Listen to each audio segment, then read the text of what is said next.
Masalah hati, sekejap sayang, sekejap benci, sekejap bahagia, sekejap sedih. Bila sedih, menangis. Bila marah, mengamuk, meradang. Sampai bila hati ni nak tetap? Kenapa susah nak tetap? Assalamualaikum warahmatullahi ta'ala wabarakatuh. Saya Ustazah Aziza dan hari ini kita akan berbual tentang hati. Ada dua doa yang sering dibaca oleh Nabi Muhammad SAW. Apa doanya? Doanya berbunyi begini. Ya musarrifal qulub, sarrif qalbi ala ta'atik. Dan ada juga riwayat mengatakan doanya berbunyi begini. Ya muqallibal qulub, tsabbit qalbi ala dinik. Apa makna doa ni? Wahai Tuhan yang maha menggerakkan hati, tetapkanlah keteguhan hati ini kepadamu. Ataupun lagi satu riwayat yang menyatakan maknanya, wahai Tuhan yang maha membolak-balikkan hati, tetapkanlah hati ini kepada agamamu. Doa ini sering diucapkan oleh Nabi Muhammad SAW sehingga satu hari isterinya Ummu Salamah bertanya kepada Nabi Muhammad, Ya Muhammad, kenapa kau sering bacakan doa ini? Apa jawapan Nabi Muhammad? Nabi Muhammad SAW berkata, sesungguhnya yang dinamakan hati ini terletak di jari jemari Allah Subhanahu Wa Taala. Sesiapa yang Allah inginkan keteguhan hatinya, maka Allah akan memberikan hidayah kepadanya. Akan tetapi sesiapa yang Allah tidak menginginkan, Allah boleh menyesatkannya. Itulah jawapan Nabi Muhammad SAW kepada Ummu Salamah. Jadi hati, hari ini kita akan berkata hati. Jadi apa sebenarnya makna erti hati ini?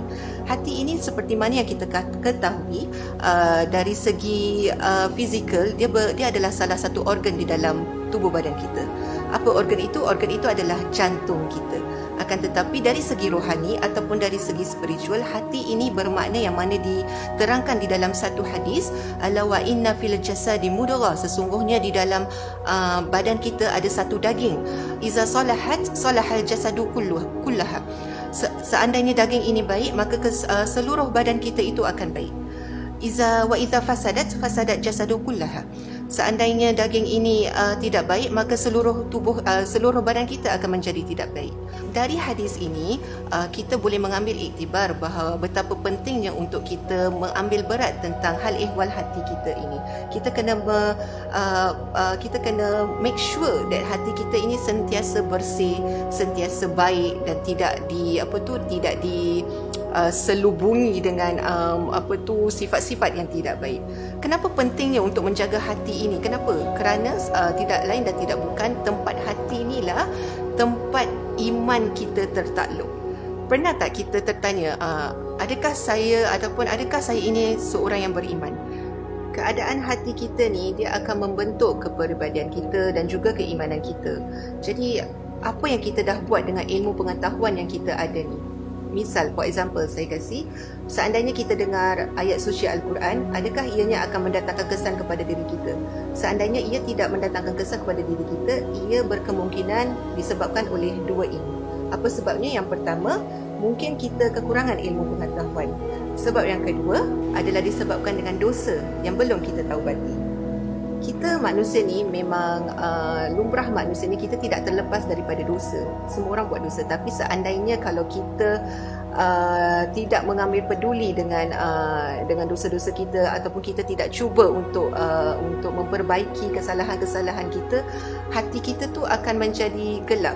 Jadi kalau hati kita bergelap, macam mana nur ataupun cahaya hidayah dari Allah Subhanahu Wa Taala nak datang kepada hati kita? Jadi itulah antaranya sebab pentingnya untuk kita rawat hati kita ni. Seandainya dia sakit, seandainya hati kita ni rosak, kita perlu betulkan. Seandainya hati kita ni ada penuh dengan sifat-sifat yang tidak baik, sepertinya apa sifat-sifat tak baik ni maksud saya adalah sepertinya hati kita ni dipenuhi dengan hasad dengki, ataupun sifat-sifat mazmumah, hasad dengki, senang cemburu, senang marah, keterlaluan sedih. Dia bukan bermaksud yang kita ni tak boleh sedih, bukan bermaksud yang kita ni tak boleh marah. Itu pun lumrah manusia juga. Kita penuh dengan perasaan, penuh dengan all these feelings. Cuma the important is kita kena tahu macam mana untuk control this feeling.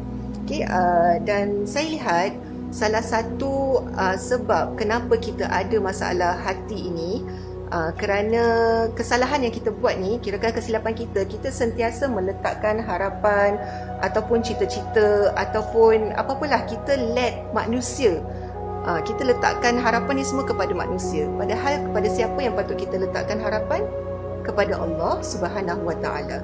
Jadi walaupun ianya susahlah kalau kita tak start untuk cuba untuk letakkan diri ataupun letakkan harapan dengan Allah. Kita kena cuba, kita kena start somewhere.